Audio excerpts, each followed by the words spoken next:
Bonjour à tous et bienvenue dans cette nouvelle vidéo. Alors je suis un petit peu plus, d'habitude je suis un peu plus par là, mais là je suis un peu plus par là, donc je suis pas super bien cadrée, mais j'ai fait au mieux parce que j'ai petit Zoro qui dort là et qui est un petit peu malade et donc du coup j'ai pas envie de le déranger tout simplement. Donc voilà, l'introduction c'est justement qu'est-ce qu'on doit faire quand on rencontre des situations compliquées pour nous, qui nous mettent dans des états justement pas super sympas, donc on se sent un peu moins joyeux, plus dépressif, on a un coup de fatigue, on se sent pas bien, on commence même peut-être à avoir des idées un petit peu plus noires, plus sombres par rapport à l'avenir, par rapport à soi peut-être aussi. Et donc qu'est-ce qu'on doit faire dans cette situation-là? Comme on est multipotentiel et très sensible, généralement, tout ce qui est négatif comme émotion, eh bien, il faut y faire très attention. Donc, il y a des personnes qui vont dire « Ah non, il ne faut pas penser à ça », et puis voilà. Et à nouveau, c'est mettre l'émotion comme ça dans une boîte en espérant qu'elle ne reviendra plus. Bah, ça, c'est la meilleure façon qu'elle revienne et revienne encore et qu'elle nous ennuie finalement. Moi, je suis beaucoup plus partisane de me dire « Ok, première chose, je regarde mon émotion. Je constate la situation et généralement je suis devant des déceptions, que ce soit par rapport aux autres, par rapport à moi, par rapport à une situation. Je suis déçue de quelque chose et donc peut-être je ne suis pas dans un état d'esprit où j'ai vraiment envie d'avoir la niaque, de me battre, de faire des efforts et tout ça. Mais le truc c'est ça justement, c'est qu'on aurait tendance à se laisser sombrer très vite et très facilement.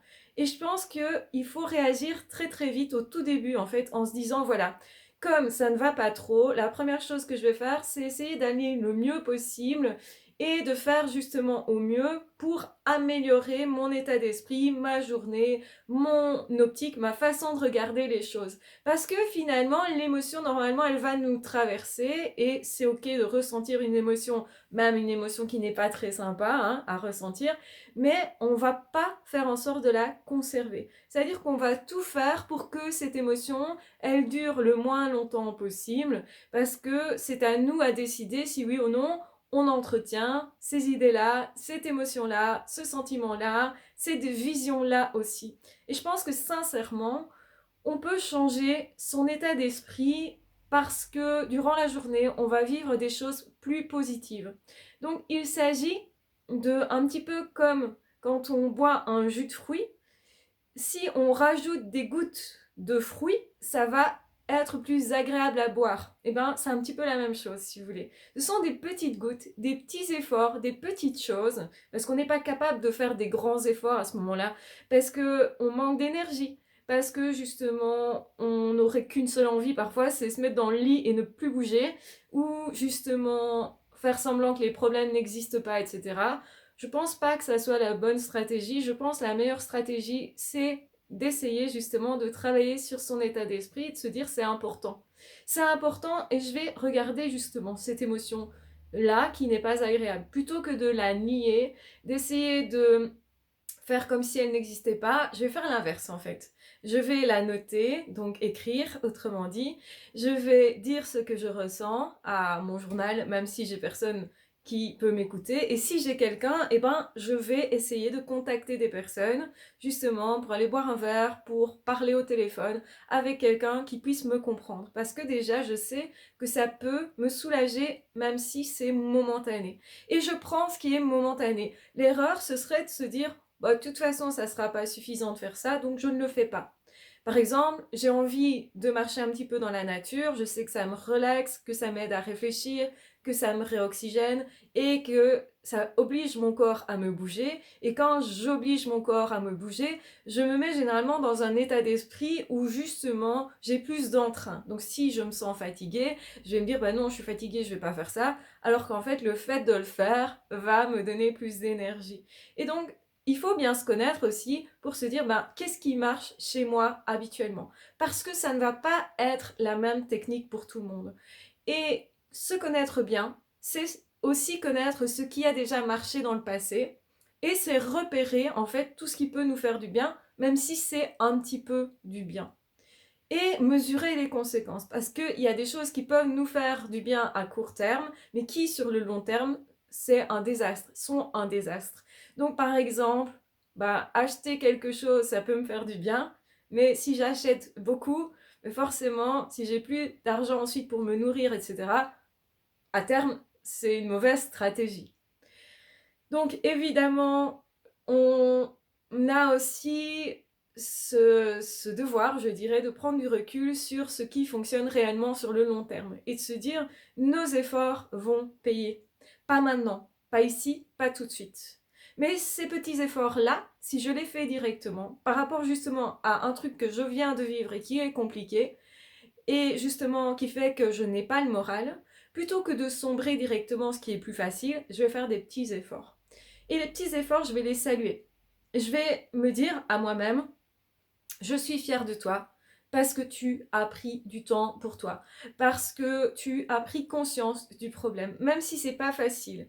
Je vais dire à moi-même, je vais me parler à moi-même avec bienveillance, avec reconnaissance et avec un certain état d'esprit dynamique. Donc, si vous voulez, une certaine énergie.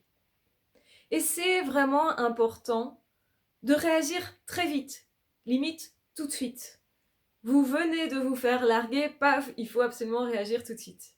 Pourquoi ça? Parce que sinon, vous allez commencer à sombrer, en fait. Et ça va très vite. Et c'est tous les jours qu'on va sombrer un petit peu plus dans un état d'esprit qui sera un autre état d'esprit qui va nous transformer, en fait. Et je dis pas qu'il faut nier le truc, pas du tout. On ne nie pas le problème, on ne nie pas que c'est compliqué, on ne nie pas son émotion, mais on se dit quelle est la plus petite chose que je puisse faire pour aller un petit peu mieux, et ce, tous les jours. Ça prendra le temps que ça prendra, mais je vais me relever. Il y a aussi des prises de conscience, parfois la personne qui vient de nous laisser tomber, bah, c'était pas une personne pour nous. Et si on se dit ça, on se dit, bah, finalement, c'est peut-être une bonne chose. Ou mieux encore, on voulait peut-être quitter cette personne. Et on se dit, bah, finalement, si l'autre le fait, tant mieux. C'est plus simple finalement. Et en plus, ça me donne davantage l'autorisation de repartir vers le futur. Et c'est très important justement de ne pas trop regarder tout le temps son passé et de se dire, ok, je regarde le problème, je l'analyse, je prends des leçons de ce que j'ai vécu, mais je ne m'empêche pas d'aller vers un futur. Parce que quand on déprime, généralement, on ne voit plus le futur. On ne voit plus les possibilités. Or, perdre son boulot, se faire larguer, perdre une situation, eh bien, c'est l'occasion aussi de renouveau dans sa vie. Et peut-être que le renouveau, il va être meilleur que l'ancien. Et ça, on a du mal à se dire ça quand on vient de perdre quelque chose. Parce que ce qu'on ressent, c'est la perte. Donc, on se dit, j'avais quelque chose et je ne l'ai plus. Et donc, je souffre parce que j'ai moins qu'avant. Et le problème, c'est surtout si vous faites ça par rapport à qui vous êtes. J'étais une belle personne parce que j'étais aimée, et puis je souffre parce que je ne me sens plus aimée. Quand on perd un ami, un amour, on se dispute avec quelqu'un, ou on perd un travail, on pourrait tout à fait se sentir être une moins belle personne. Donc ça, c'est le truc à ne pas faire. Le truc, c'est à continuer de se parler comme une personne qu'on aime. Parce que ça ne change pas notre valeur. Que vous soyez ou non en couple, que vous soyez en train de travailler ou non, que vous soyez reconnu par les autres ou non, valorisé par les autres ou non, que vous soyez critiqué par les autres, et parfois de façon très dure, eh bien, ça n'enlève pas votre valeur. Et souvent, le problème, la souffrance, elle vient du fait qu'on s'enlève nous-mêmes à nos propres yeux notre propre valeur. Et donc, la première chose à faire, c'est je me traite au mieux, et ce, un peu mieux chaque jour, pour justement conserver ma propre valeur à mes yeux. Cette personne est sortie de ma vie, ou je me suis disputée là, ou j'ai pas été engagée là, ça ne change pas le fait que je sois une belle personne. Ça veut juste dire que c'était pas la bonne place, que c'était pas la bonne personne, que c'était pas le bon job, que c'était pas ma place dans l'univers. Et le truc que je voudrais vraiment, c'est que vous osiez penser que c'est une bonne chose que de perdre cette occasion parce que vous en aurez une meilleure derrière.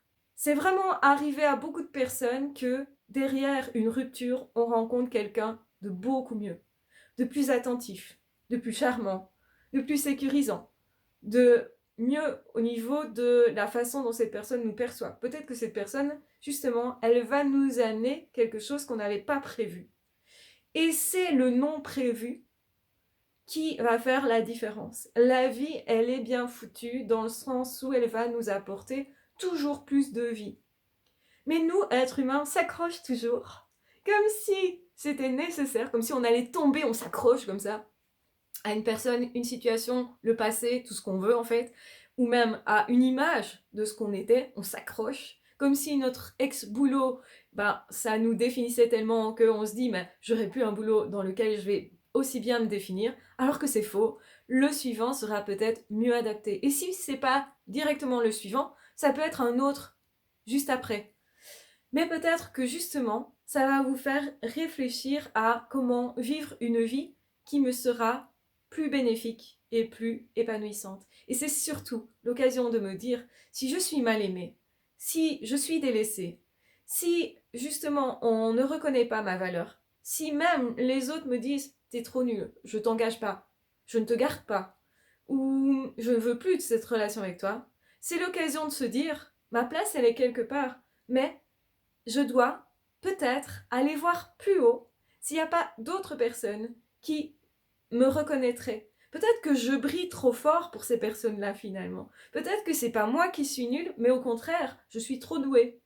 Et en tant que multipotentiel, on va vivre ça plusieurs fois dans sa vie. Cette impression d'être nul, alors qu'en fait, plus tard, on se dira, mais en fait, j'étais mieux que ces personnes-là, mieux que ces personnes qui m'ont harcelé, par exemple, à l'école. Je réussissais mieux qu'eux, j'étais plus intelligente, j'étais plus réfléchie, plus mature qu'eux. Finalement, j'avais rien en moins. Et parfois, justement, les réflexions des autres dépendent de leur jalousie et non de notre vraie valeur. Donc réfléchissez. Et si? Et si je valais mieux que ça, que ce travail, que cette personne, que cette relation, que cette situation, que sais-je d'autre? Et si c'est parce que je valais mieux? Et si je me donnais une meilleure occasion du coup? Donc je vais faire comme si je valais mieux, parce que finalement on se raconte quelque chose, et même si les autres me racontent une autre histoire en me disant t'es trop nul, etc., si moi je me raconte l'histoire que c'est parce que je suis au-dessus peut-être de ces personnes-là, eh bien je vais m'améliorer moi de façon à correspondre à l'image que je voudrais avoir de moi. Ça veut dire que je vais faire des efforts tous les jours pour m'améliorer. Et que finalement, je vais vraiment être cette personne qui mérite mieux. Et que finalement, ça va servir ma vie. Et que ça va me permettre d'obtenir des occasions meilleures que celles que j'ai perdues. Et ça change vraiment les choses quand vous faites ça. Et oui, c'est une histoire qu'on se raconte. Ce n'est que de l'illusion si on veut. Parce qu'on ne sait pas si on a raison de se dire, en fait, je suis peut-être réellement nulle, mais peut-être pas finalement. Et ce que je choisis moi de croire, plus je le croirai, que ce soit vrai ou pas finalement, et plus je vais m'octroyer des possibles. Ça veut dire que je vais pas me laisser tomber. Ça veut dire que cette personne qui m'a quittée, elle n'en sait rien en fait de qui je suis. C'est peut-être une personne qui ne m'a pas vue telle que j'étais finalement. Mais le truc, c'est que je choisis, moi, de toute façon, de me regarder et de me regarder au mieux. De me valoriser moi finalement. Et si ce que je vois ne me convient pas, je peux toujours le changer. Je peux toujours essayer d'être une plus belle personne. Donc attention, ce que les autres vous renvoient n'est pas toujours la réalité et peut justement être le fruit de la jalousie ou de la peur justement de vous voir tellement bien réussir qu'ils ont besoin d'essayer de vous rabaisser. Donc ne soyez pas dupes et ne prenez jamais rien comme argent comptant. Vous pourriez tout à fait correspondre à autre chose, un autre univers, et en tant que multipotentiel, c'est plutôt probable en fait que vous ayez des atouts que vous ne connaissiez peut-être pas vous, mais que vous allez découvrir parce que vous vous dites « je sais que je suis plus que ça ». Et peu importe si les autres l'ont vu ou pas, l'ont validé ou pas. Moi, je décide qu'un jour, je vais me valider moi dans mes capacités. Je vais les développer. Et c'est à ce moment-là, quand on croit en soi, que généralement les autres commencent à croire en nous aussi et que les choses changent. Qu'on trouve un boulot plus facilement, une relation plus facilement, qu'on arrive à les maintenir, justement, ces relations-là. Pourquoi? Parce qu'on a développé une meilleure relation à soi, plus de respect pour soi et un esprit plus optimiste. Donc, on a cherché tous les jours à se donner des plus belles occasions d'être heureux, même si c'est par petites gouttes. On a rajouté un petit peu de jus d'orange dans l'eau et ça fait en sorte d'avoir une boisson beaucoup plus intéressante de jour en jour. Eh bien, c'est exactement la même chose pour votre vie. Et c'est important en tant que multipotentiel de ne pas se laisser déstabiliser parce que peut-être qu'il faut être à une certaine hauteur pour voir les personnes qui elles-mêmes sont à une certaine hauteur. Réfléchissez à ça. Est-ce que ça vous parle ou pas? Dans tous les cas, ça favorisera votre vie d'y croire, tout simplement. C'est pas de l'ego parce que c'est un truc que vous vous dites à vous-même, donc finalement ça ne regarde personne. Et même si c'est un mensonge, je vous assure, ça fonctionne. Donc ça va agrandir votre vie. Donc peut-être ça vaudrait la peine d'y croire, même si c'est un mensonge, même si on se ment un petit peu. Peut-être que finalement, c'est parce qu'on ressent qu'on peut être plus que ça, que finalement, c'est pas tellement un mensonge et ça devient la réalité. Voilà, j'espère que cette vidéo vous aura aidé, vous aura fait réfléchir. Et voilà, vous verrez que cette vidéo est spontanée. Je la veux spontanée, donc bien sûr, elle n'est pas parfaite. Ma diction n'est pas non plus parfaite. Mais j'ai vraiment envie de continuer de faire du contenu tous les jours pour vous guider, vous aider à vous épanouir en tant que multipotentiel et haut potentiel. Je vous embrasse bien fort, je vous aime très fort, prenez bien soin de vous et on se retrouvera très vite pour la suite puisque je fais une vidéo par jour. Ah, ciao, bye bye!